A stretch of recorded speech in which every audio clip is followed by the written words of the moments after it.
Good afternoon, everyone. I'm Ian Wishingrad, host of I'm With the Brand. Today, like all the months and weeks past, we are shooting this from my home. Normally, we do this in the Adweek studio, one-on-one for 45 minutes, and it cuts down to about 10. Today, it's going to be a live 10-minute rapid-fire session. You could watch on Adweek at adweek.com, LinkedIn, Facebook, Instagram, anywhere that you could find Adweek, you should be able to find this show. Today, joining us live is Craig Gilbert, the co-founder and CEO of Care Of. Craig, are you ready to answer some questions? Yes, and last name is Elbert too. For the live version, Craig Elbert versus Gilbert. Oh, Elbert. I'm sorry, Craig Elbert. Yeah. All right, I got the first one right. Okay.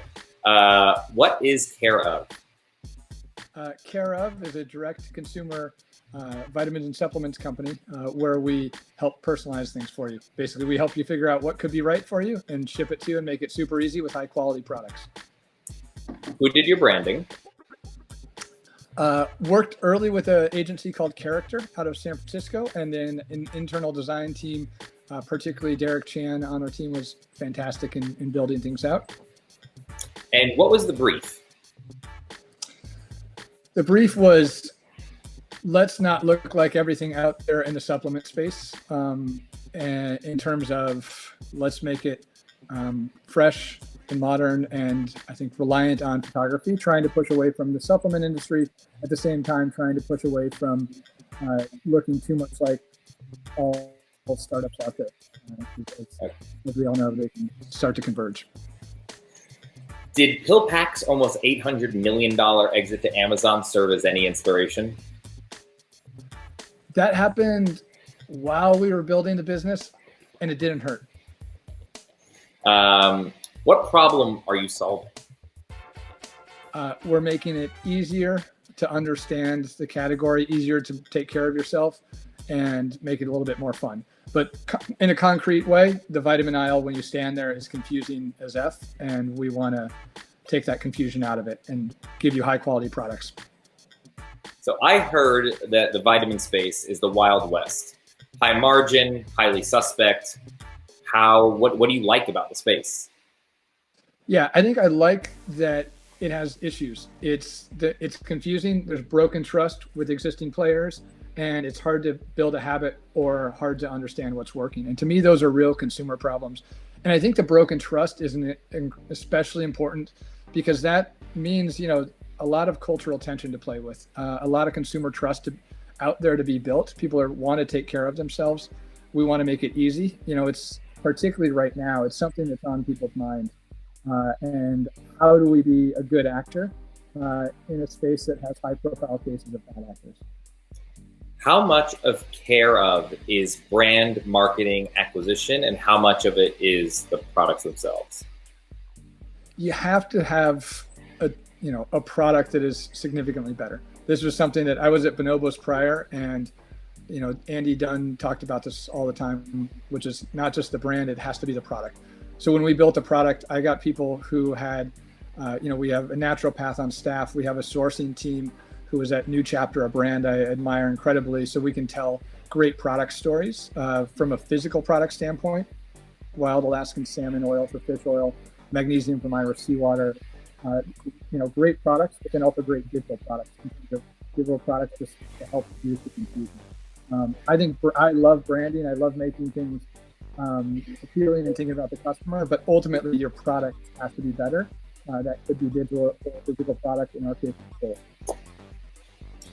I noticed a disproportionate amount of these next-gen DTC companies all come out of Wharton.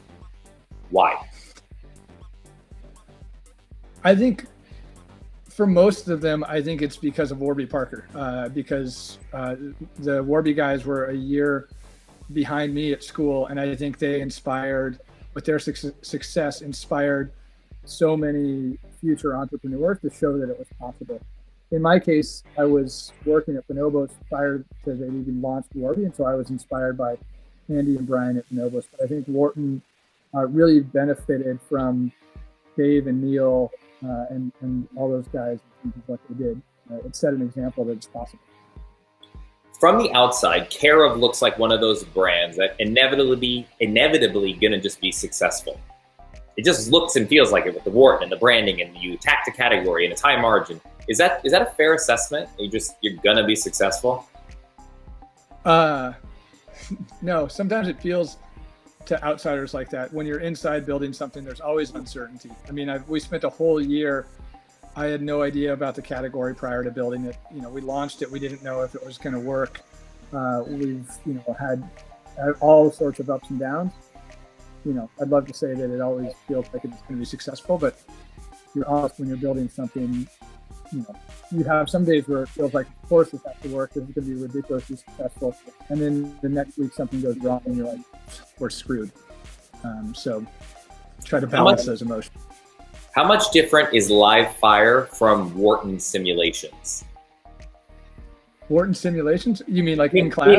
Meaning how much different is it? It just because it feels like the what you see is attack a big problem, make sure the business, no matter what you do, there's so many ways to win. And so my question is, how much different is living it, doing it, from all the things you had planned and learned and studied and everything? How far different is it from all the planning and decking you did? Yeah, I think so much of it is when you're building something, managing your own headspace, motivating a team, and really kind of being able to, it's not just about reading a case and trying to solve of what would I do. It's more like, okay, you've got to do these things over and over fast, and you've got to motivate people, and you've got to keep your own head level as you do things. And I think those are some of the challenges that are difficult to replicate in business school. But there's plenty that you get from business school that is helpful, but it's some of that mental gymnastics that you ultimately have to go through in building something hard to. Did you watch The Last Dance? And if so, what lessons can you take from it as motivating a team? I did watch The Last Dance. I don't think that I want to be the Michael Jordan of vitamins. Yeah, I think there's different ways to motivate teams.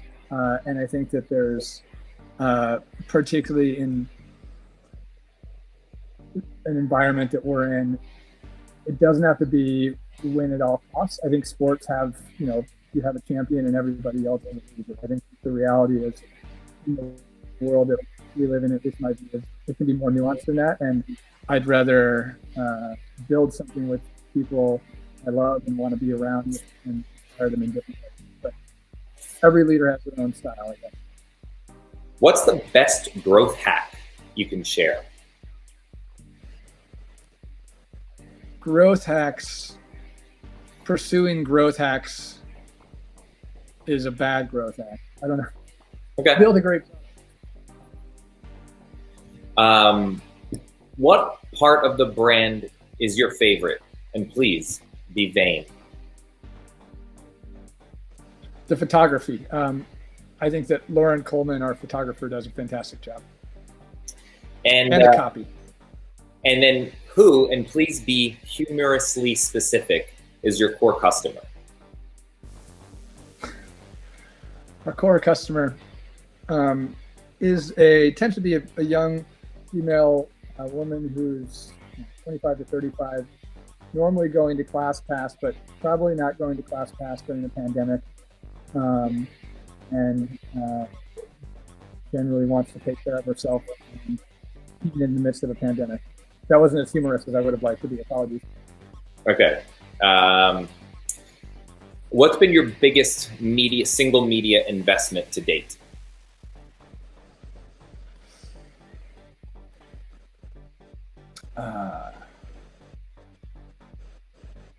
Biggest single media investment was at one point we did a large outlay for a well-known influencer, and it didn't really work out.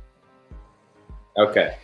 And last question, as someone who doesn't take vitamins, if I had to start, which one would you prescribe me? And I know you're not a doctor. Yes, my favorite is Rhodiola rosea. It helps manage fatigue in stressful situations, such as a global pandemic. And it grows in the roots. It grows in the mountains of the Altai Mountains in Siberia. And it was used by Russian cosmonauts to manage outer space. And I figure if it can manage outer space for cosmonauts, it will help me manage 2 children in a global pandemic. Awesome. Thank you so much. Craig Elbert, thank you so much for joining us. And everyone at home, thank you so much for joining us. Please come back next Tuesday, 4 p.m. Eastern for our next episode. And any other ones we've recorded in the past, you can get them at adweek.com/I'mWithTheBrand. Thank you all for coming. Have a great rest of your week. Perfect. Thank you. Thank you.